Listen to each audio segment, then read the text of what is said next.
আজকে আমি আর ভাই প্রথমবার টোটো নিয়ে বেরোচ্ছি, তাও আবার স্কুলের ভাইদের আনতে। ওদেরকে বাবা দিয়ে এসেছিল এবং আনবে বলেও বলেছিল, কিন্তু বাবা ক্লান্ত হয়ে গেছে, তাই আমি আর ভাই দুই ভাই মিলেই যাচ্ছি। ওদের পরীক্ষা শেষ হবে 2:30-এ, কিন্তু আমরা যাচ্ছি অনেকটা লেট করে।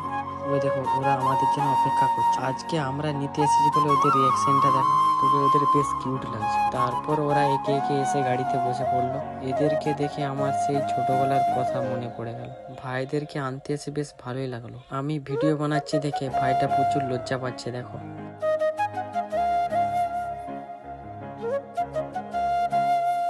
এই ভাইটা পেছন ফিরে দেখছে একটা বাস আসছে, আর ওই বাসেতে ওর বন্ধুরা আছে। ওদের বন্ধুরা ওদেরকে এগিয়ে চলে গেল। আমি ভিডিও বানাচ্ছি, এরা কিভাবে দেখছে দেখো বন্ধুরা। তারপর একজন একজন করে নেমে পড়লো, আর এরা নামবে ফরেস্ট অফিসে। তো বন্ধুরা, আমরা প্রথমবার টোটো নিয়ে গিয়েছি দুই ভাই, আমাদের ভালোবেসে এটাই দিয়েছে।